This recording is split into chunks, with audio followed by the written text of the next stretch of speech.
Comrade Penguin, hey, Sam, can you explain what you mean by effective tax rate being 50% when the high income tax rate was 90% for 15 years? Okay, so you have the stated rate. And then you had like deductions, you had, I don't know, loopholes or whatnot. And so the real, ultimately, like what people say is like, well, what is the effective rate? Like what exactly, how much exactly are they paying in taxes as opposed to what the rate is?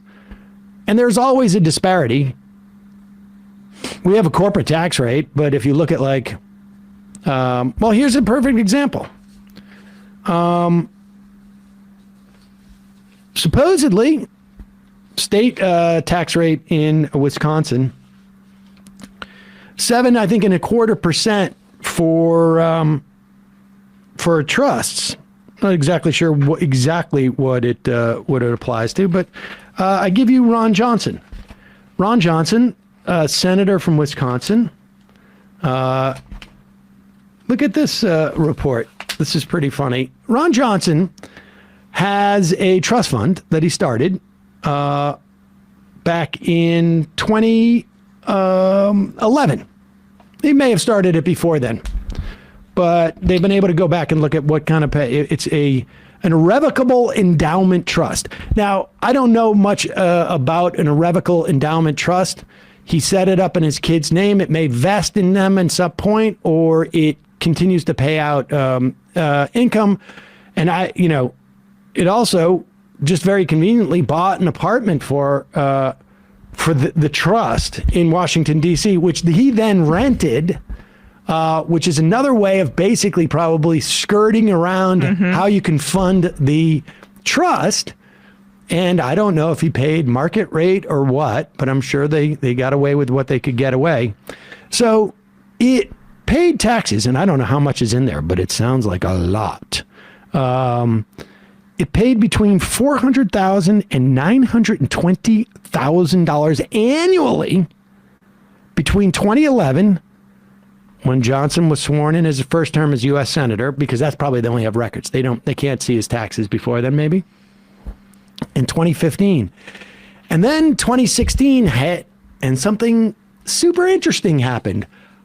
Let's throw to Bill and Marjorie at Channel 27 ABC News in Wisconsin. 27 News has... I don't think that's their real names. Obtained new information about Senator Ron Johnson's tax records. Democrats say it's an example of a system rigged for the wealthy. Johnson's campaign says it's entirely proper because it's entirely legal. Capitol Bureau Chief A.J. Biden. Pause it for 1 second. Just so you know, if something's legal, it's entirely proper. If it's been made into law, it's entirely proper. That's some interesting editorializing from this news channel. No, he's claiming he's quoting from that. Okay, sorry. Yeah. My bad. So if it's law, that means it's the right way to do it, even if it's like tax law. So as soon as those tax cuts come in for the wealthy, it's definitely proper. 27 News has obtained new information about Senator Ron Johnson's tax records. Democrats say it's an example of a system rigged for the wealthy. Johnson's campaign says it's entirely proper because it's entirely legal. Capitol Bureau Chief A.J. Biden is digging deeper into what changed and why. If you cut taxes for everybody get a tax break, and people that make more money, get more dollars cut, but that's our tax system. Let me just make it clear. Like, folks, this is like nature, okay? If everybody gets a tax cut and you pay more in taxes, then everybody's going to get, the people who have more money are going to get more money back. Now, that's like he's talking about like it's gravity. You can't really change that. It's just the way it works. Now, of course, if you were to say, hey, we're only going to give a tax cut to people who have less than, let's say, $2 million, then that wouldn't happen. But of course, that can't happen in Ron Johnson's world. Cut. His support for tax cuts or his disagreement with the idea they're skewed toward the rich.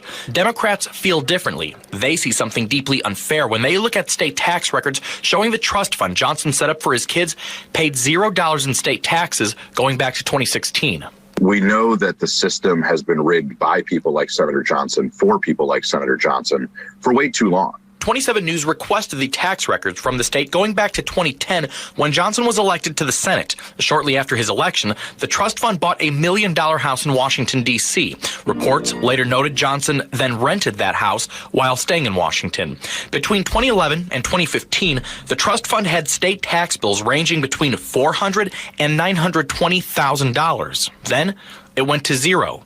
The Johnson campaign says it's because of Wisconsin's manufacturing and ag tax credit. Specifically, our budget... Former Governor Scott Walker and the Republican-controlled legislature enacted the credit in 2011. The credit took effect in 2013 and scaled up in size each year until 2016, when it reached its current level of 7.5%. That's the same year the trust fund no longer had to pay state taxes. Interesting. Well, that worked out well. Yeah. God knows how much money is in that trust fund that it's generating, anywhere from $500,000 to $1 million in taxes. And I can assure you, it is not 50%. I don't know what the tax rate is there and how a 7.5% tax credit gets to wipe out something like that big. But, give me a break. This is what this guy's all about. That's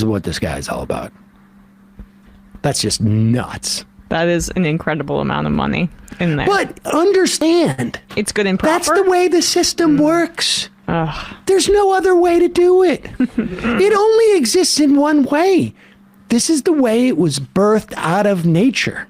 The tax structure in this country evolved from primordial slime and just hobbled its way across like the way that human development did. And it's immovable. You can't change that. First came Adam, then came Eve, then came our tax code. And it was chiseled into stone. Yes. It has to be this way. It wasn't this way until 2011, until 2016, but it has to be this way. Maybe I can put it in terms that Ron Johnson would understand. We should move your trust fund from mandatory spending into discretionary spending. Yes, exactly. God.